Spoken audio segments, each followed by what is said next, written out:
පින්වතුනි මේ මෑතක අපි දැකලා තියෙනවා මැද පෙරදිග රටවල් වල තරුණ දුවක් අවුරුදු 20ක 25ක වගේ අශ්වයා පිට නැගලා එක අතකින් එල්ලිලා අශ්වයාගේ පිට යනවා. අශ්වයා වේගයෙන් දුවනවා. මේ දුව එක අතකින් එල්ලිලා ඉන්නවා. අශ්වයාගේ පිටට අතක් දාගෙන ආයේ අශ්වයාගේ පිටට එක කකුලක් විතරක් දාගෙන ඉන්නවා. ඉතින් කාන්තාවකට මෑත භාගයේ එහෙම පුළුවන්කම තිබේ නම් වේලුසුමන වැනි මහා පුණ්‍යමයින්තයින්ට කෙබඳු ශක්තියක් පවතින්නට අවශ්‍යද?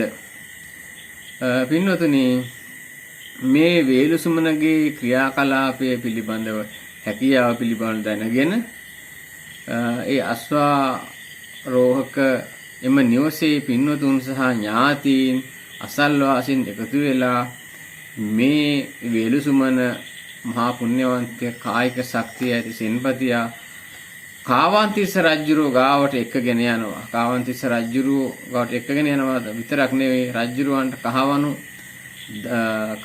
10000ක් පරිත්‍යාග කරනවා මේ පිරිස. පින්නතුනි කාවන්තිස්ස රජතුමා පිරිවර සහිතව රාජකීය මාර්ගයේ මාවතේ මාලිගාවක් දෙනවා මේ සෙන්පතියාට. පින්නතුනි තව විශේෂ දෙයක් වෙනවා.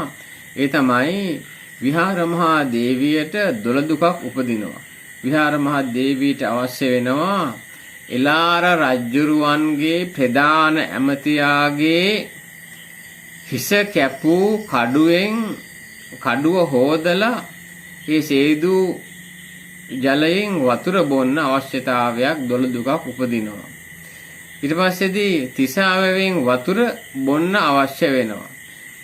ඊළඟට මේ අනුරාධපුරේ ඇතුල් නුවර ඒ නිල්මානෙල් පොකුණෙන් නිල්මානෙල් පැලඳ ගන්න අවශ්‍ය වෙනවා. මෙහෙම දොළදුකක් උපදිනවා.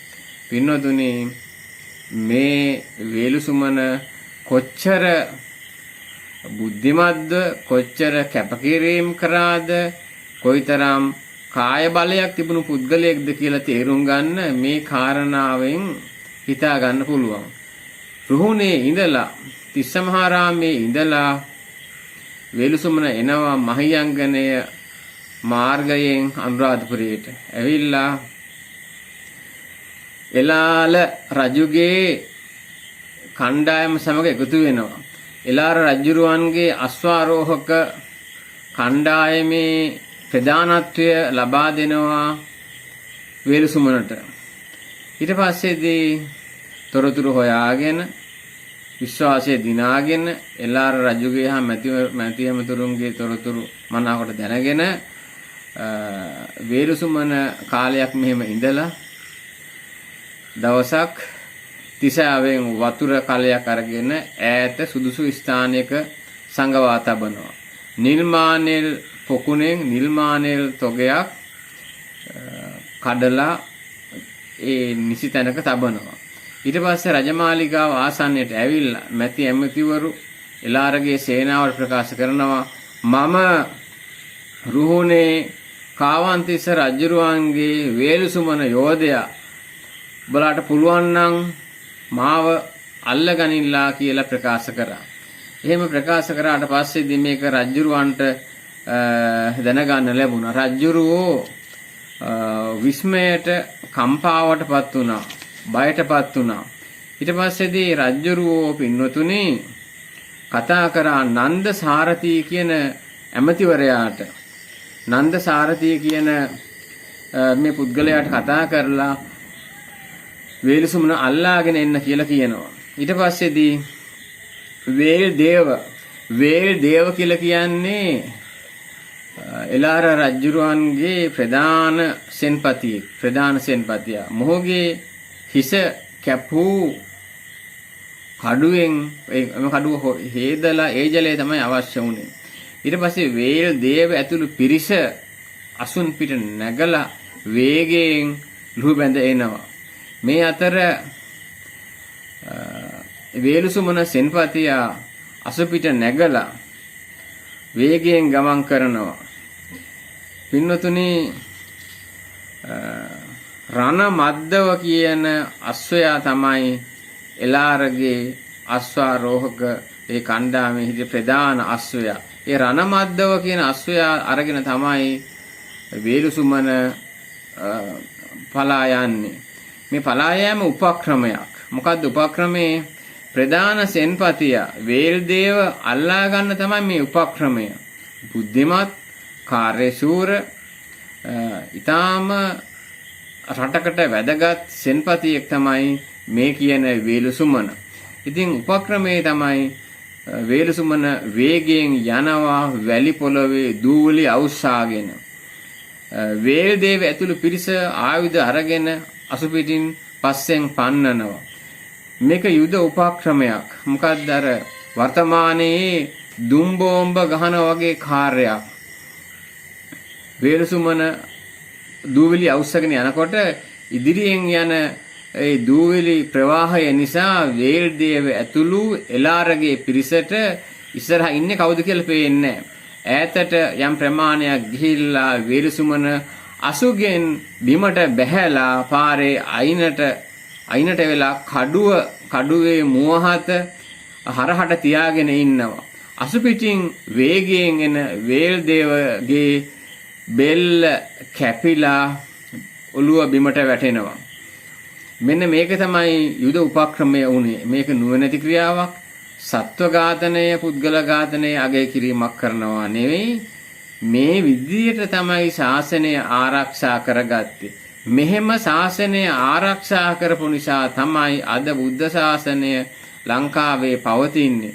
බුද්ධ ශාසනය චීනයට, ජපානයට, බුරුමෙට, තායිලන්තයටත් අරගෙන ගියේ පින්වතුනි අනුරාධපුර මහා විහාරයෙන්. ශාසනය ආරක්ෂා කරන්නට ඕන. ශාසනය ඉබේ රැකෙන්නේ නැහැ. ශාසනය රකින්නට ඕන. දෙවියන්ට පුළුවන් ප්‍රමාණයක් තියෙනවා. දෙවියෝ ඒ ප්‍රමාණයෙන් රකින්නවා. මිනිස්යන්ට පුළුවන් ප්‍රමාණයෙන් මිනිස්යන් ශාසනය ආරක්ෂා කරන්නට ඕන. පින්වත්නි මහා පුණ්‍යවන්ත ශාසනය ආරක්ෂා කළ මේ රටේ ඒකීය භාවය ආරක්ෂා කිරීමට ක්‍රියා කළ වේලුසුමන සෙන්පතියා අර වේල්දේව ප්‍රධාන සෙනවියාගේ ඔළුවත් අරගෙන එම හිස සින්ද කඩුවත් අරගෙන තිසාවෙන් ගත්ත ජල කලයත් අරගෙන නිල්මානේල් මල් ටිකද සමග අසුපිටින් වේගයෙන් ගමන් කරනවා. පින්වත්නි අනුරාධපුරයේ සිට තිස්සමහාරාමයට තියෙන දුර, රුහුණට තියෙන දුර අද ප්‍රමාණයම තමයි.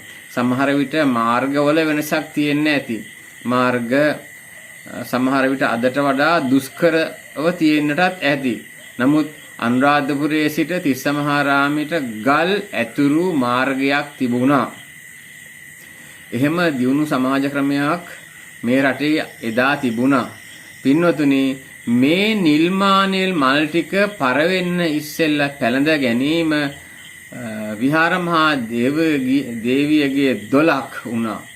ඊළඟට පින්වතුනි විහාර මහා දේවිය හමුවට කාවන්තිස්ස රජු හමුවට වේලුසුමන සෙන්පතියා මේ වේල්දේවගේ හිසත් ජලකලයත් නිල්මානිල් මලුත් අරගෙන ළඟා වුණා. මල් පරවෙන්නට පෙර ඒ තරම් වේගයකින් ගමන් කරන්නට මේ රණමද්දව අසුපිට නැගලා සෙන්පති වේලුසුමනට පුළුවන්කම තිබුණා. විහාර මහා දේවිය මේ ජලය බීලා හිස දෝවණය කරලා අර කඩුව සේදු වතුර කියන්නේ ලේබනවා කියන එක නෙමෙයි. බෙල්ල කැපුවෝ කඩුව හොදලා යලිත් හොදලා හෝ ඒ ජලය පානය කළා. විහාර මහා දේවිය පින්වතුනි කල්ප ලක්ෂයක් පෙරම්පරව මහා පුණ්‍යවන්තියක්. මනුෂ්‍ය ලෝකයේදී මේ ශාසනය ආරක්ෂා කරගන්න ක්‍රියාවලියේදී මෙබඳු පුවතක් සිද්ධ වුණා. ඉතින් විහාර මහා දේවිය ඇතුළු ඒ උතුමන්ගේ එම උත්තමාවියන්ගේ කැපකිරීම නිසා තමයි පින්වතුනි සම්බුද්ධ ශාසනයක් අද පවතින්නේ. අපිට බුදුහාමුදුරුව සරණ ගිය මිනිස්සු හැටියට ජීවත් වෙන්න පුළුවන්කම තියෙන්නේ. එම කැපකිරීම නොතිබුණා නම් මේ රට එක්ක Hindu දේශයක් වෙනවා, එහෙම නැත්නම් ඉස්ලාම් දේශයක් වෙනවා. ඉතින් ඒ ශාසනයේ හිමිකම් කියන්නට තෙරුවන් සරණ යන්නට අපිට අවස්ථාව සලසා දුන්නේ දුටුගැමුණු සෙන්පතියා විහාර මහා දේවිය ඇතුළු වේලුසුමන වැනි ශ්‍රේෂ්ඨ උදාර මනුස්ස රත්නයන්ගේ ඒ කැපකිරීම වල ප්‍රතිඵලයක් විදියට එම කැපකිරීම වලට අපි කෘතවේදී වන්නට ඕන. බෞද්ධයන් හැටියට, සිංහලයන් හැටියට ඒ සෙන්පතියන් පුදන්න ඕන. මලින් පහනින් පුදලා ගෞරව කරන්නට ඕන.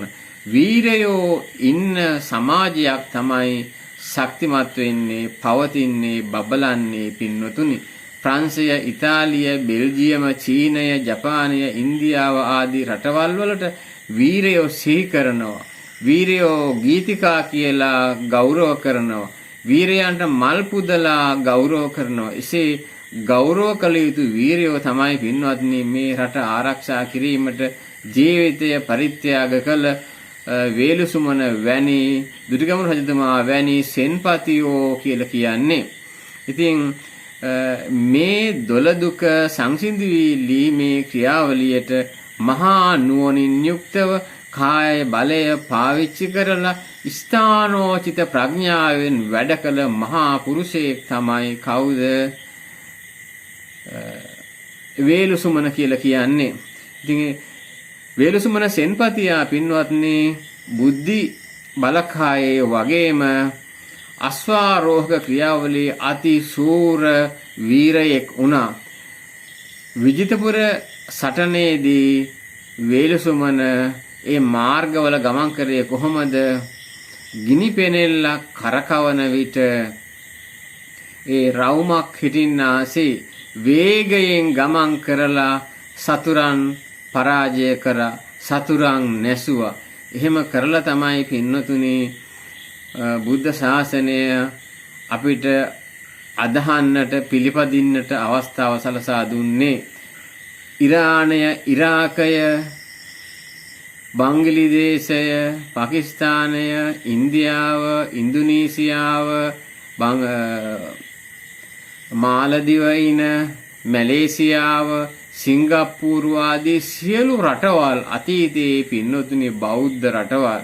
මොංගෝලියාවත් බෞද්ධ රටක්. ඉතින් ඒ රටවල් අද බෞද්ධ ආගම නැහැ. ඇයි ඒ බෞද්ධ ආගම නැති වුනේ? මෙබඳු වීරයෝ හිටියේ නැති නිසා.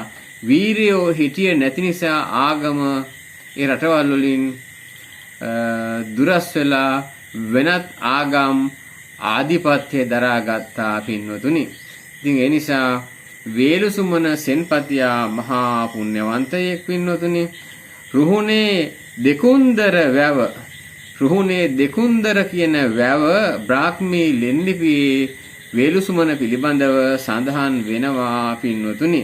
ඉතින් බුද්ධ ශාසනය ආරක්ෂා කිරීමට මේ ලක්බිම පුණ්‍යවන්තයින්ට පින් කර ගැනීමට කල්ප වෘක්ෂයක් බඳු ශාසනය ආරක්ෂා කිරීමට කැප වුණු මහා වීරයෙක් තමයි පින්වතුනි වේලුසුමන කියලා කියන්නේ. ඉතින් ඔබේ හදමඩලේ මේ වේලුසුමන සෙන්පතියා පිළිබඳව මතකය රැඳෙන්නට ඕන.